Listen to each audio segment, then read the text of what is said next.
Well, once again, we're joined by one of the Arab world's leading intellectuals, Waddah Khanfar in London. He's still with us. He's also the co-founder and president of Ash-Sharq Forum. And continuing with us in the studio, Richard Falk, a professor emeritus of international relations at Princeton University, was also at the UN and was you were at the helm of a lot of very important critical human rights reports that many people would be aware of. Richard Falk, where do we stand right now with Turkey in its role in the region and its role vis-a-vis the international community? Are you optimistic? Well, I think that it's a critical moment, and it's hard to be either optimistic or pessimistic. The situation is so complicated with so many contradictions that it's very hard to find a clear bottom line that points to the future. I think what one can say is that it is crucial for Turkey to have a restored role in the region, because it is a constructive, potentially very constructive force. And I think part of the turning point, to me, in a certain way, was Turkey's reluctance to join with the US in the attack on Iraq in 2003. See, that cleavage between these two countries has not really been healed. Right. And that limits, I think, both the attitude of outside forces toward Turkey and Turkey's freedom of maneuver within the region. Right. Waddah Khanfar, first things first, before we talk about the broader stuff, should the US extradite Fetullah Gulen? You know, now I'm not a legal person, but what I understand from the things that have been following during the last year, of course, that he has been involved in the coup. The Turks have handed over a lot of documents and evidences. We have seen this. We have seen on TV people coming out and confessing their relationship with the group and with the leader of the group personally. So, of course, the Americans should do so. Otherwise, the Americans are actually siding with, you know, anti-democracy forces in the region, siding against Turkey as a major ally in the region. And in my opinion, that is going to be very harmful on long-term relationship between the Americans and the Turks. Are we at a point where, Waddah, the West can't take Turkey for granted as an ally, and maybe they did in the past? Whereas Turkey has options. It has options of relationship with the Iranians, the Russians, whoever. But for maybe 80 years, Western countries felt Turkey, they're always on our side, no matter what we say or do to them. Can they not take Turkey for granted anymore? Of course they should not, and Turkey should not take them as well as the most or the only compass for their foreign policy. I do believe at this moment in time, we have the American foreign policy declining in the region. The rise of Trump in the United States of America is creating new dynamics. In my opinion, that is healthy in a way. Of course, healthy in what sense?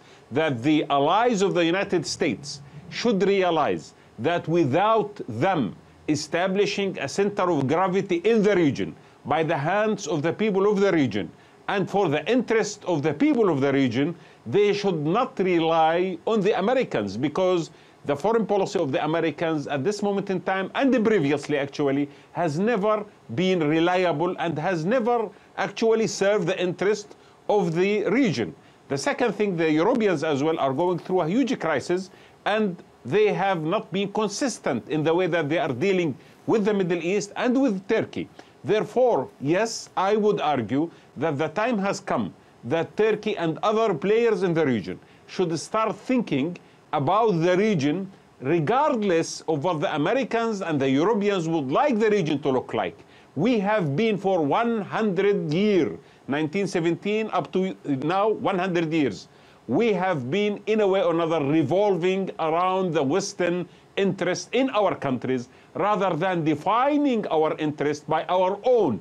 This is why, yes, I advocate that Turkey, Iran, and major other parties in the region should sit together and start thinking of the future, not necessarily because they agree on everything, not necessarily because Turkey and Iran would have the same view on Syria and Iraq, but because without having mechanisms of conflict resolution based in the region and also tuned to the interest of the people of the region, we will continue to bleed and to lose and to have hopes in parties, foreign powers, that will never serve us, will lead us to further destruction and chaos. Mm-hmm.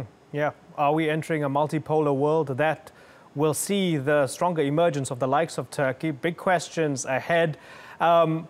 Richard Falk, you're looking at these pictures, you see these people in the squares commemorating this day a year ago. There's we're talking geopolitics, there's also a question of spirit. So the president has spoken of this being a rebirth. For Turkish people, this is a kind of, it's 15th of July, but it's a kind of 4th of July moment, almost a second Independence Day. Tell me how important that is and if you think it's useful. Well, I think it is an extraordinary moment, as you say, and I think the spirit of unity, as far as explaining the attempted coup is concerned, has endured over this year, despite the dissent on other issues. I mean, the four parties today spoke in a one voice as far as who was responsible for the coup and the need to maintain that unity in relation to restoring a kind of normalcy. There's big disagreements under that point of consensus. But as the AKP MP said, that's a sign of healthy democracy. I mean, some would disagree, but is it a sign of healthy democracy? Well, of course, it's a sign of healthy democracy to allow disagreement. It's not a sign of healthy democracy if there is repression mixed in with that disagreement. And I think the perception has been that Turkey has overreacted. And that gives rise to this justice movement. And it's interesting, I mean, they marched all the way from Ankara.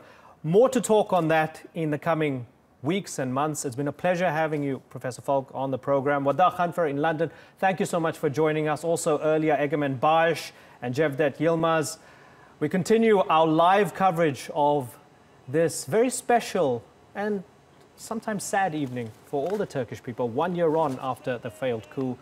Thanks for watching the Newsmakers with me, Imran Garda. You're watching TRT World. Yusuf Çelik, Yusuf Elitaş.